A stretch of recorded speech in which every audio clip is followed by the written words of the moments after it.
Welcome. I'm Zach Yuson. Joining us is Rebecca Greenspan. She's the UN Undersecretary General and the Associate Administrator of the United Nations Development Program. Welcome, Rebecca. Yes. Thank So you. the buzzword today for rehabilitation seems to be to build back better. Can you tell us exactly how this is done and what are the challenges facing this build back better? Yeah. Well, the first thing that you relate to when you say build back better is to the infrastructure. Yes, you can make the infrastructure more resilient, much better adapted to the weather and to the hazards that you expect to happen in the future. So, in terms of infrastructure, I think that we all have an idea Right. of what is to be done. Yes. The thing really is how you build back better for the livelihoods of the people. And that's a more difficult question, yes? Because what you want is to restore the social fabric, but to protect better women, children, disabled people when something happens. You want to train better the population, you want to prepare them better. But I think that the key point, and I will talk a lot about this, is to talk with the people what for them is Build Back Better. Because we all have an idea, Right. but the truth is that probably they are thinking about something else. Yes? I see. And it will need a lot of dialogue. And also, Build Back Better can mean for some of them a total change in their lives. And that's not something easy to do. You are accustomed to do things your way, to relate to nature or to the community or to the society or to your house in the same way you did, your parents did, or you are accustomed to. So to change that is really the main challenge when you talk about building back better. Especially because the area that is affected by Typhoon Haiyan was so expansive and even among different regions or island groups, you have different ideas of what, like you were saying, building back better. So how do you talk to each group and try to satisfy their needs? Yeah, no, you are right. Yeah. One group that is in our minds is the fishermen. Okay. Yes, because they live very close to the water. And if you live close to the water, then you are exposed to what happened in Typhoon Haiyan. And so there is a whole debate, yes? You don't want them to live too close, but their livelihoods depends on the sea. You cannot put them inland so far away that they won't be able to have to earn their living. Right. Yeah. So those are the tensions, and those are the real difficult questions that will have to be answered Especially together with the people. Yeah. if they would like to return to their former way of life. And one of the problems, I think, is settlements along the coastal communities. Will we allow that to happen again? Well, the government, the government Yes. and the society has to take the decision, yes, but the government said that there will be a no-build zone. Right. And that will be, really the most important challenge that they will face. I was a Minister of Housing in my country. And I faced this in a different way, but I faced the same problem. There were communities that were built, for example, in the slope of a mountain when it rained a lot. You had landslides, you had problems. And to relocate them was always very difficult. But sometimes you have to protect people, yes, from what you know and what science tells you that will happen if you don't do something different. I see. Can you give us an idea of what the UN is doing now?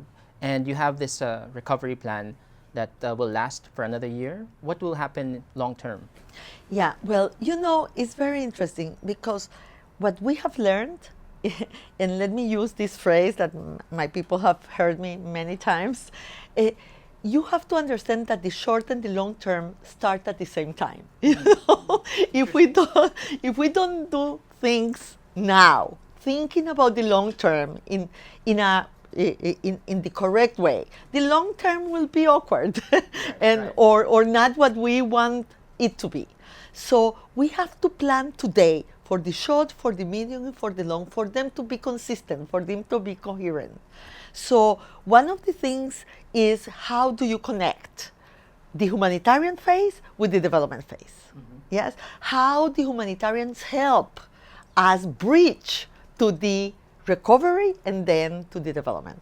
And we have learned much better, and we do now much better than we did before. Before, maybe the humanitarian phases were prolonged unnecessarily because we gave water instead of connecting the system, or we gave food instead of giving seeds for the farmer to farm. Right. Now we do both, and we time it in a much better way. And speaking of lessons learned, you've had experiences in Haiti and in other disaster areas. Can you tell us what did you experience there, and how different is Haiyan from the past? Well, yes, I have to tell you, I was very impressed today. Really? Yeah, when I went to the area affected, because it's a huge devastation, and your heart breaks when you see the people. You know, they lost all they had. Yes, and now the only way to bring to scale the effort that has to be done to rebuild, yes, is with the people. There is nothing a handful of people a handful or a group external or whatever can do to rebuild if you don't rebuild with the people. The people is the only ones that can bring this to scale. So I think that the most important thing is to give them the means to rebuild, to rebuild their livelihoods, to earn their income, to rebuild their houses. So I think that the most important thing is that the systems don't try to substitute people.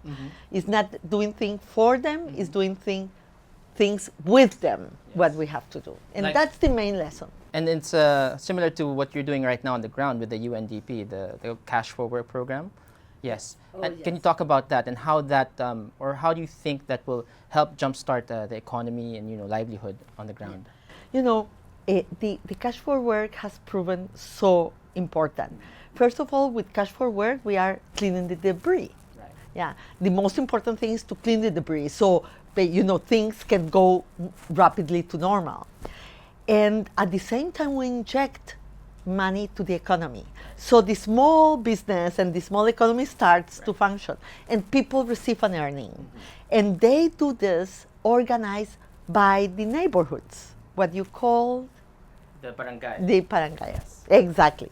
And that's how people, because they help each other also when we do Cash for Work. So it's a very important program. And it seems to have a very good effect, because then it builds esteem and it builds morale. But how long can you do this, and doesn't it create a problem in terms of relying on external agencies to jumpstart the economy, when they should actually be thinking about it on their own? Yeah, but when you have it's absolutely true, because the work that you are creating is not stable, it's not long term. Exactly. Yes, but at the beginning there is no other alternative, because the economy cannot start from the moon. Right, yes.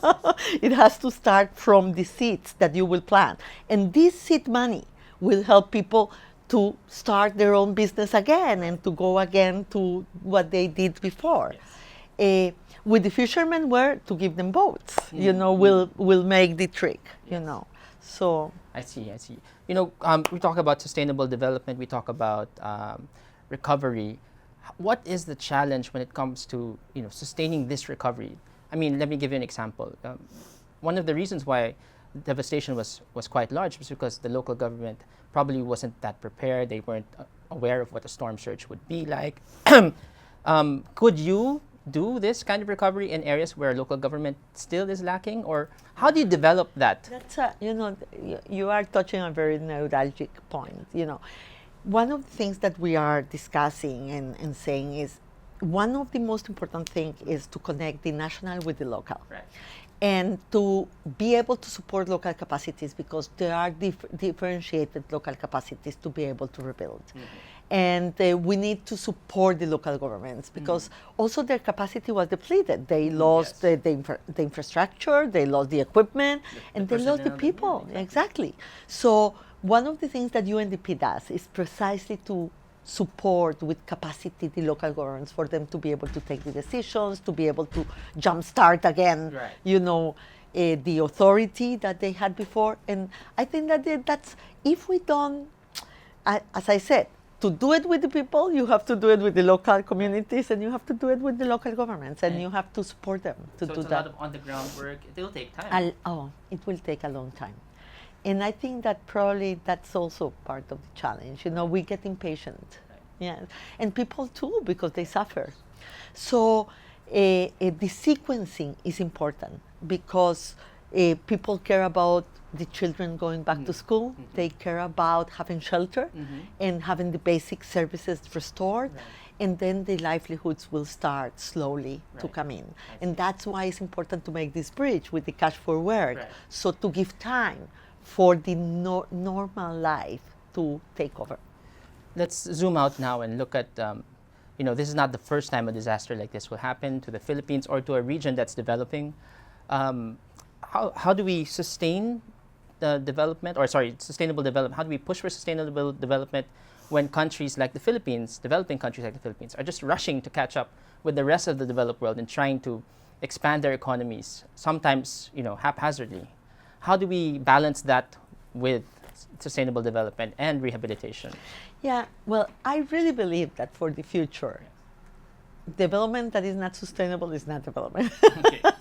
Because one of the things that people tell you when you go, is that the disasters and the climate hazards and the unsustainability of life, yes, and being fisheries, being ecosystems, is one of the things that make people have to start again and again and again. People cannot accumulate, Once they are on their feet, a disaster comes again.